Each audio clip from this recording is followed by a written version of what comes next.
सरकार अपना बजट पेश करना चाहती है कि कृषि बजट में क्या सुविधाएं होनी चाहिए, क्या किसानों को किस तरह का लाभ मिलना चाहिए, ये हम कुछ किसानों से जानेंगे।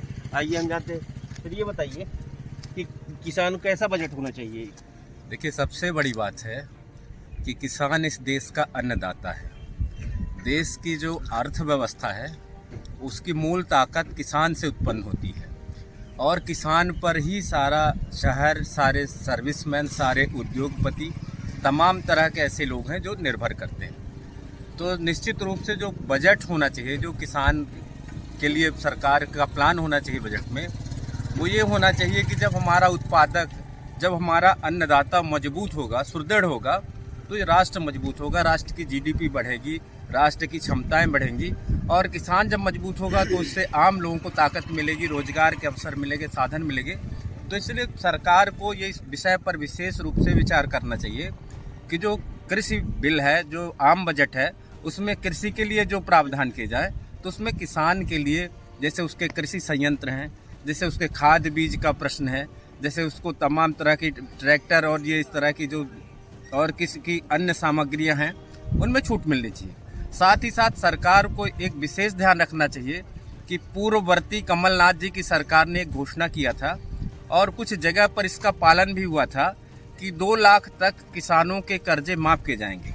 जो किसान क्रेडिट कार्ड में कर्जे हैं, जो कृषि संयंत्रों के लिए किसानों ने कर्जा लिया है, वर्तमान स्थिति में पिछले 2-2.5 साल से कोरोना के कारण इस देश का किसान टूट रहा है, कमजोर हो रहा है। तो उसको मजबूत करने के लिए सरकार को उसको सहारा देने की जरूरत है।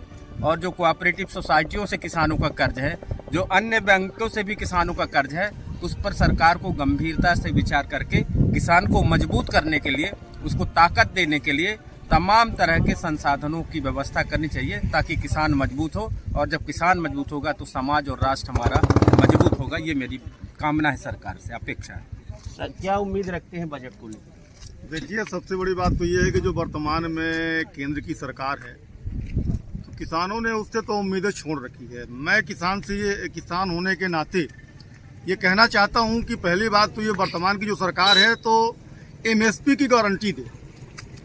किसानों का जो अनाज है अभी पूरे भारत देश में अलग अलग राज्यों में अलग अलग दरों पे बिक्री होता है।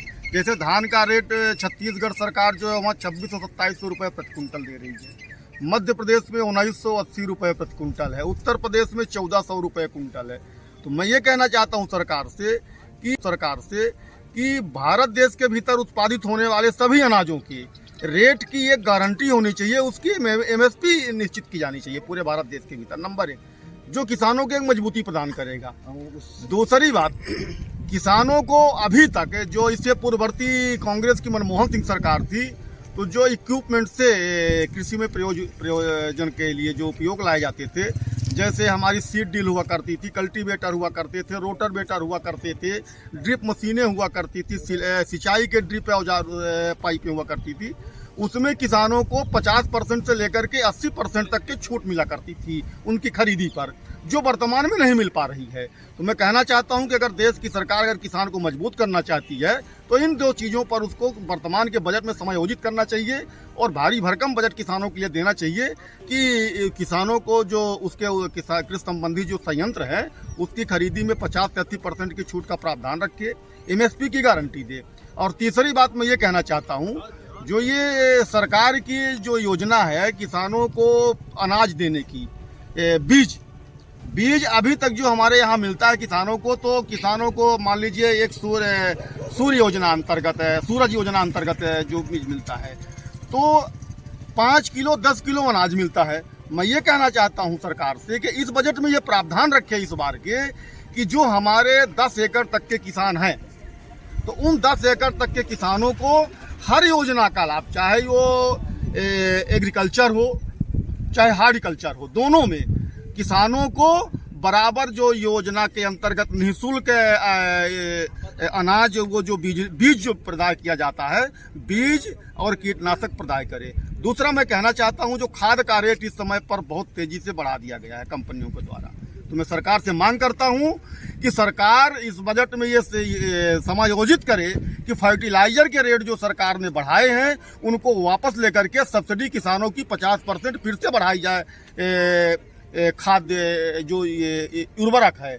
और यही मैं आशा करता हूं कि जो बजट पेश होने वाला है वो हमारे किसानों के उज्जवल भविष्य के सोच करके सरकार बिना किसी राजनीतिक देश के बिना किसी प्रतिशोध के किसानों से वो बजट जो पेश करने जा रही है वो रखेगी। जो किसान हमारा जो देश की जीडीपी को मजबूती प्रदान करता है, देश के उद्योग को मजबूती प्रदान करता है और देश के करोड़ों करोड़ 135 करोड़ की आबादी का जो पेट भरने का काम करता है, तो उस किसान को भी ये सरकार बजट में मजबूती प्रदान करेगी। मैं यही आशा करता हूँ। कुछ और किसान हैं, हम उनसे भी जानेंगे कि सरकार से क्या उम्मीदें हैं बजट को लेकर। देखिए, भारत एक कृषि प्रधान देश है और किसान की ही आमदनी पर, किसान के माने उन्नति पर ही देश की उन्नति आधारित है। अतः इसके पूर्व जैसा कि श्री रवि तिवारी जी ने, श्री अखिलेश पांडे जी ने जो अपने अपने विचार रखे हैं, मैं उनका पूर्णतः समर्थन करता हूं कि सारी बातें किसान को इन सुविधाएं शासन के माध्यम से सुविधाएं मिलनी चाहिए। सरकार से कुछ रियायत की भी अपेक्षा रखते हैं। सरकार से रियायत है कि डीजल के दाम जैसे निरंतर बढ़ रहे हैं, उत्पादन में कृषि का बने कार्य में इसमें अवरोध आता है कि बने डीजल की कीमत ज़्यादा होने के कारण अतः डीजल के उसमें नियंत्रण रखा जाए। उर्वरक सामग्रियां जो मतलब किसान प्राप्त करना चाहता है उसमें भी शासन से सब्सिडी मिलनी चाहिए। इसी तरह से जैसे हमारे खाद्य आदि का जो मतलब मूल्य जो बढ़ गया है, इन सब पर भी नियंत्रण है, जिससे किसान अपनी सीमित आमदनी के द्वारा पर्याप्त उत्पादन कर सके और देश की उन्नति में सहायक बन सके। क्या उम्मीद रखते हैं? क्या उम्मीद रखते? सरकार से ये उम्मीद है कि किसानों के पक्ष में कुछ विचार विमर्श करेगी। कैसा विचार चाहते हैं? जैसे खाद संबंधी हो गया, जैसे अब हमारे भैया लोग बोले हैं, कुछ उसमें रियायत दी जाएगी।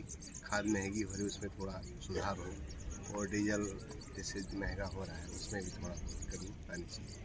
पहले सरकार ने जो पहले सरकार थी उसने कर्ज के लिए भी माफ़ी के लिए वादा किया था, फिर बीच में सरकार कहीं से गिरी, फिर ये सरकार आई, लेकिन अभी उसका लाभ किसानों को नहीं मिल रहा। किसानों को सरकार नहीं दे पा रही है, तो आशा करता हूँ कि इस बार कुछ किसान के बारे में कुछ सोचेगी सरकार। तो ये था किसानों का बजट को लेकर राय कि क्या सरकार से चाहते हैं, क्या उम्मीदें हैं उनकी।